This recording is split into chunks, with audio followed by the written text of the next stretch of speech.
The African sun pushes itself over the horizon. Its first rays are a soft, liquid gold. They pour across the immense grasslands of the Serengeti, touching everything with a gentle warmth. The night's chill begins to retreat. Long shadows stretch from the flat-topped acacia trees, like dark fingers pointing across the plains. This is a world waking from its slumber. The air, once cool and still, now stirs with the promise of the day. A lone zebra calls out, its cry carrying far across the open space. It is a sound of both greeting and caution, a reminder that life here is a constant balance of peace and peril. The vastness of this landscape is almost impossible to comprehend. It is an ocean of grass, swaying in the morning breeze. A symphony of sounds begins to build. The soft coo of a ring-necked dove joins the chorus. Distant, unseen insects start their daily hum. The world is coming alive, piece by piece. The light grows stronger, changing from gold to a brilliant, sharp white. It reveals the true scale of this kingdom. Herds of wildebeest and gazelle appear as small dots in the distance, slowly beginning their endless grazing. Each creature, from the smallest termite to the largest elephant, has its role to play in this intricate web of life. The air smells of dry earth, sweet grass, and the faint musky scent of wild animals. It is the perfume of the savanna, a fragrance ancient and unchanged for millennia.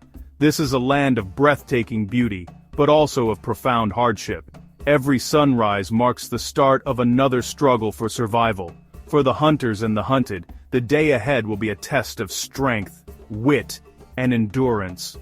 The rules here are simple and unforgiving. Find food, find water, avoid becoming food yourself. It is a drama that is played out on this stage for countless generations. The players change, but the story remains the same. It is a story written in the dust, carried on the wind, and painted in the colors of the dawn. To witness it is to feel a connection to something primal and deeply powerful. And here, resting upon a rocky outcrop known as a kopje, are the masters of this domain.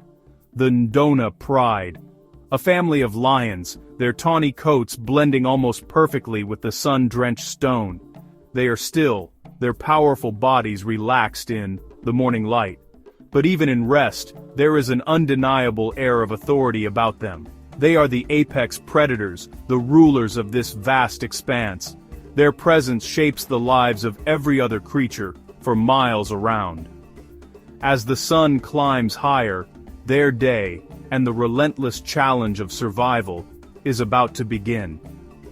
The great theater of the savannah is ready for its principal actors.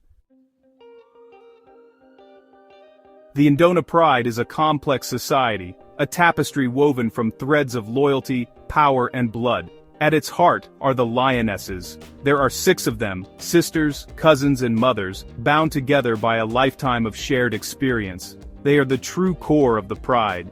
They hunt together, raise their cubs together, and defend their territory with a fierce collective spirit. The oldest, a battle-scarred female named Amara, is the matriarch. Her wisdom, born from surviving many dry seasons and territorial disputes, guides their decisions. Her gaze is steady, missing nothing. The younger lionesses look to her for cues, their respect for her authority absolute and unwavering. Dominating the pride through sheer size and strength are the 2 resident males, 2 magnificent brothers, their dark manes a symbol of their health and fighting prowess. They are not the fathers of all the cubs, but they are their sworn protectors. Their primary duty is to patrol the pride's territory, a vast area of over 100 square miles. They mark their boundaries with scent and with sound, their thunderous roars a nightly declaration of ownership.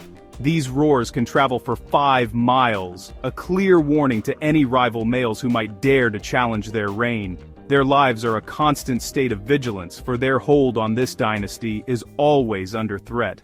And then there are the cubs. 8 of them, a chaotic tumble of spotted fur and clumsy paws. They are the future of the pride, the living embodiment of its legacy. Their days are a whirlwind of play. They stalk their mothers' twitching tails, pounce on their siblings, and practice clumsy ambushes in the long grass. These games are not just for fun, they are essential lessons in the art of being a lion. Every playful bite and pounce hones the skills they will one day need to hunt and to fight. The lionesses are patient teachers, tolerant of the cub's endless energy, but quick to discipline with a soft cuff or a low growl when the play becomes too rough. The daily rituals of the pride reinforce these bonds. After a night of patrolling or hunting, the morning is often a time for rest and socializing. They greet each other by rubbing heads, a gesture that strengthens their relationships and shares a communal scent. They lie in heaps, piled on top of one another, their breathing synchronized. This physical contact is vital, reaffirming their unity and shared identity.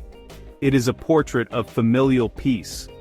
But beneath this tranquil surface, the tensions of their world are ever present. A cub wanders too far, and a mother's head snaps up. A distant scent on the wind, and the males rise, their rest instantly forgotten. The savanna may look peaceful, but danger is a constant companion. It is not always in the form of a charging buffalo or a rival lion. Sometimes, it is silent and unseen. For the Ndona pride, one of the most persistent threats comes from their age-old rivals, the spotted hyenas. A large clan of them dens nearby, their eerie, whooping calls often disturbing the peace of the night. They are intelligent and formidable predators in their own right. While a single hyena is no match for an adult lion, a large organized clan can be a serious problem. They are audacious thieves, always watching, waiting for an opportunity to steal a hard-won kill. The competition for resources is fierce, and it extends beyond just the hyenas. Leopards, solitary and elusive, share this territory. They are masters of stealth, often hunting in the trees and rocky kopjes where the lions cannot easily follow. While direct confrontation is rare, they compete for the same prey, like impala and warthogs. Every successful hunt by a leopard is one less meal available for the pride. The presence of these other powerful carnivores means the lions can never relax their guard. They must constantly assert their dominance, chasing interlopers away and reinforcing the invisible walls of their kingdom. It is a never-ending battle for supremacy. Even the landscape itself holds hidden dangers. The tall grasses that provide such excellent cover for a hunting lioness can also conceal a deadly black mamba or a puff adder. A careless step can have fatal consequences, not just for an inquisitive cub but for a full-grown adult. The terrain is riddled with deep warthog burrows and aardvark holes, perfect for twisting an ankle during a high-speed chase. An injury to a lioness can be a death sentence. If she cannot hunt, she cannot eat. If she falls behind, she may be left to fend for herself. A lonely and vulnerable figure in a world that has no pity for the weak. But perhaps the most insidious threat of all is disease. Ticks and biting flies are a constant nuisance, carrying sickness that can weaken even the strongest lion. A small scratch from a thorn bush can become infected, leading to a debilitating illness. Outbreaks of canine distemper or bovine tuberculosis can sweep through a population with devastating effect, wiping out entire prides. The lions have no medicine, no veterinary care. Their only defense is a strong immune system and the resilience of their social bonds. When one lion is sick, the health of the entire pride is at risk, making every cough and every sign of weakness a cause for concern. The sun is now high in the sky, a merciless white orb beating down upon the plains. The air shimmers with heat. For the past 6 weeks, not a single drop of rain has fallen. The season of plenty is a distant memory. The once lush grasses are now brittle and yellow, crumbling to dust underfoot. The vibrant green has been bleached from the landscape, replaced by shades of brown and ochre. This is the dry season, a time of immense hardship for all who live here. The herds of grazers, the lifeblood of the pride, have begun to move on, following the promise of distant rains and greener pastures. The land is emptying. Water, the essence of life, has become the most precious commodity. The smaller water holes have vanished, leaving behind nothing but cracked mud, a mosaic of despair. The pride is now forced to travel further and further each day to find a drink. Their main source is a dwindling riverbed, a mere trickle of what it was a few months ago. The journey is long and exhausting, especially for the small cubs. They struggle to keep up, their little legs tiring quickly under the oppressive heat. The lionesses must constantly pause, urging them on with gentle nudges, their own thirst a burning ache in their throats. This scarcity of water concentrates life, but it also concentrates danger. The remaining water sources become tense gathering places. Prey and predator must share the same space. The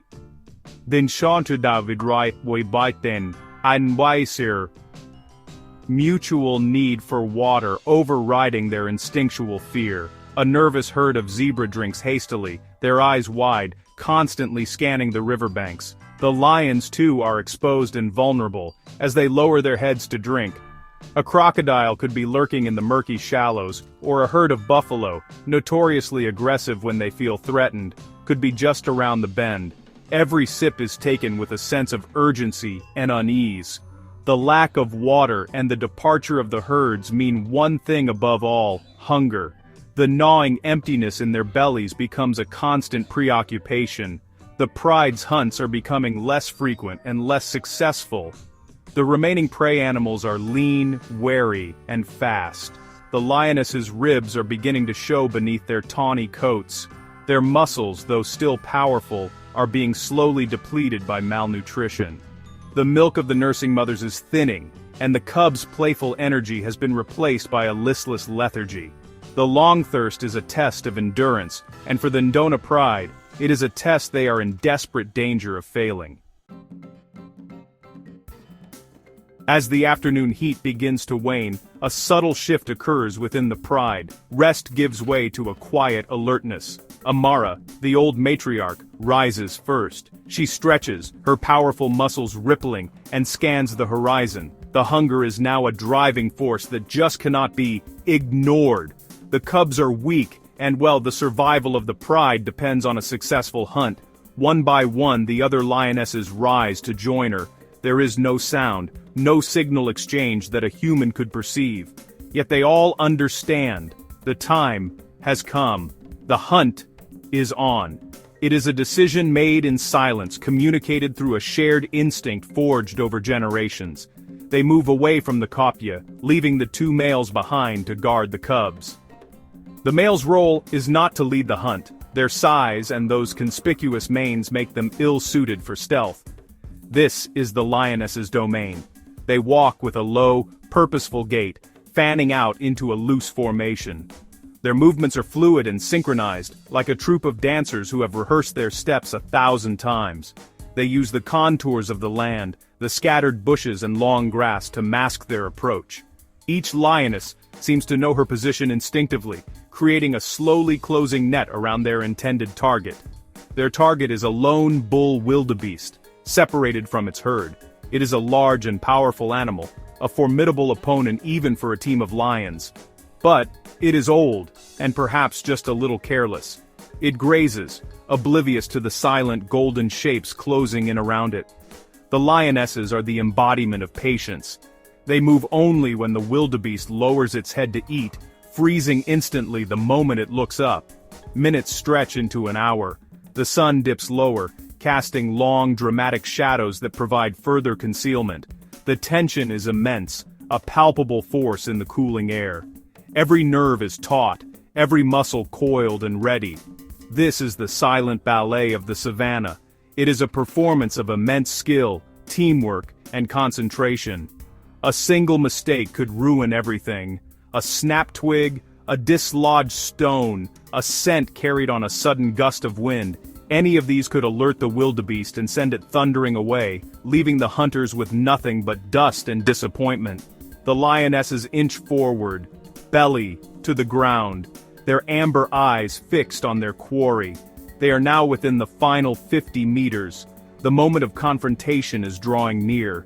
The silent coordination is about to explode into a frenzy of action. The fate of the pride hangs in the balance. The final stage of the stalk is the most critical. The lionesses are now spread out in a crescent formation, a classic pincer movement designed to cut off any escape routes. Amara, the most experienced, has taken the lead position, creeping directly towards the wildebeest. Two younger, faster lionesses are on the flanks, ready to sprint and turn the animal back if it tries to bolt left or right. The remaining two hang back slightly, acting as a second wave of attack. This is not a random assault. It is a highly sophisticated strategy, each lioness playing a specific and vital role. Their teamwork is their greatest weapon, more powerful than claw or tooth alone. The world seems to shrink, focusing entirely on the space between hunter and hunted. The sounds of the savanna fade into a dull hum. The only thing that matters is the wildebeest's every twitch and movement. The lioness's breathing is shallow, their bodies so low they almost disappear into the yellowed grass. They are a study in absolute concentration. This is a skill learned over countless hunts, perfected through trial and error. They have learned that haste leads to failure, that patience is the key to a full belly. The hunger that gnaws at them is channeled not into reckless action, but into an unwavering, razor-sharp focus. The wildebeest suddenly lifts its head. It has sensed something, a subtle shift in the air. A feeling of being watched. It stands frozen, its large ears swiveling, its nostrils flaring as it tests the wind. For a heart-stopping moment, the entire hunt hangs by a thread. The lionesses are utterly motionless, transformed into golden statues. They do not even blink. To move now would be to admit defeat. They must outlast the animal's suspicion. The seconds tick by, each one an eternity. The wildebeest scans the horizon, its dark eyes searching for the source of its unease. It sees nothing but swaying grass and shadow. Finally, convinced it was a false alarm, the wildebeest lowers its head once more to graze. This is the signal. The tension that has been building to an almost unbearable degree is about to be released. Amara gathers her powerful hind legs beneath her, her muscles bunching like coiled springs. The final few meters must be crossed with an explosive burst of speed.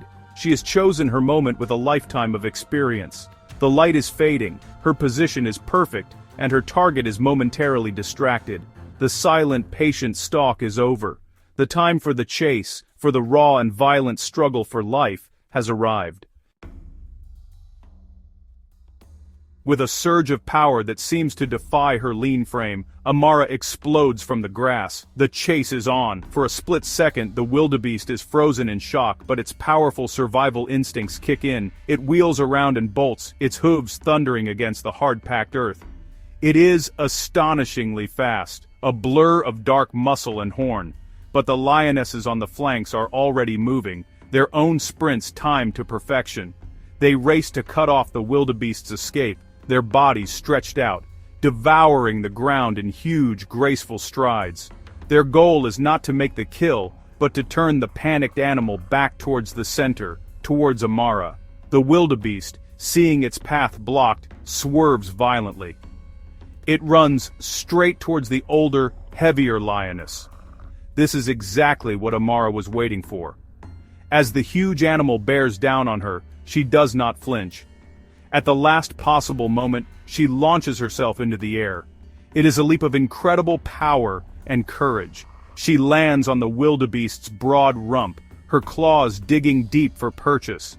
The impact is immense. The wildebeest stumbles, its desperate flight momentarily checked by the 150-kilogram weight of the lioness on its back. The struggle has now become a chaotic, swirling vortex of dust and fury. The animal bucks and twists, trying to throw the predator from its back. Its powerful horns, capable of disemboweling a lion, slice through the air. But Amara hangs on, her jaws seeking a grip on the animal's spine. The other lionesses now close in. They attack from all sides, a coordinated assault on the struggling giant. One latches onto a hind leg, trying to pull the animal off balance. Another leaps for its shoulder. The air is filled with the desperate bellows of the wildebeest and the low, guttural growls of the lions. It is a primal, brutal and utterly mesmerizing clash of titans, a life-and-death struggle played out on the ancient stage of the savannah. Slowly, inexorably, the combined weight and strength of the lionesses begin to prevail. They drag the mighty bull to the ground. The fight is not over yet. The wildebeest continues to kick and struggle with its last reserves of strength, but one of the lionesses has managed to get a grip on its throat, applying the suffocating bite that will finally bring the battle to an end. It is a grim, necessary act. There is no malice in it, only the stark reality of survival. The hunt is over. The Undona pride will eat tonight. Their hunger will be sated, and the future of the pride has been secured, for now. The sound of the successful hunt carries on the wind. Back at the copia, the males and cubs hear the commotion. The two brothers let out a series of low rumbling calls, partly to rally the pride and partly to warn off any nearby scavengers. The cubs, sensing the shift in mood, become restless. Soon the lionesses summon them to the kill. The young ones approach cautiously at first, their natural curiosity mixed with a little fear. The sight and smell of the huge, still wildebeest is an intimidating new experience for them. The mothers encourage them forward with soft calls and gentle nudges, guiding them towards their reward. The feast begins according to the strict hierarchy of the pride. The two large males who played no part in the hunt are the first to eat. This may seem unfair, but their strength is paramount to the pride's security. They must remain in peak condition to defend the territory and the cubs from rival lions. They gorge themselves, their powerful jaws tearing at the tough hide. The lionesses, the architects of the victory, wait patiently. Their turn will come. This discipline and order are crucial to the pride's stability. It prevents infighting and ensures that the most important members receive the nourishment they need to fulfill their roles. After the males have had their fill, the lionesses and cubs move in. For the cubs, this is more than just a meal. It is another vital lesson. They watch their mothers, learning where the best meat is and how to use their small teeth to tear it away. They play with scraps of skin, pouncing and growling, practicing the skills they will one day use in a real hunt. The lionesses allow them to squabble and tumble over the carcass, tolerating their boisterous behavior. They are investing in the future, ensuring that their offspring learn the ways of the lion and the rules of the kill. As they eat, the mothers are constantly vigilant. The scent of blood travels far, and it will not be long before the hyenas arrive, their whooping calls growing closer. The lionesses eat quickly, their heads snapping up at every sound. They stand guard over the cubs, ready to drive off any uninvited guests. They will defend their prize ferociously. This meal is the fruit of their hard work and teamwork. It represents life, strength, and the continuation of their lineage. It is a hard-won victory in the relentless fight for survival, and they will not give it up easily. The lesson for the cubs is clear: what you win, you must also be prepared to defend.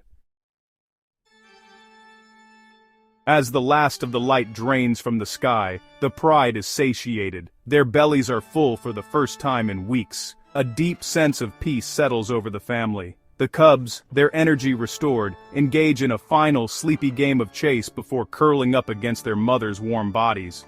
The lionesses begin to groom themselves, their rough tongues cleaning the blood and dust from their coats. They also groom each other, reinforcing the social bonds that are the bedrock of their existence. The head, rubbing and shared, licking are acts of affection and alliance, a quiet celebration of their shared success and survival. The sun has vanished, and the sky is now a deep indigo, scattered with 1 billion brilliant stars. The air grows cool. The sounds of the day are replaced by the chorus of the night. Crickets begin their chirping, and the distant call of a nightjar echoes across the plains. One of the great males stands and moves to the edge of the rocky outcrop.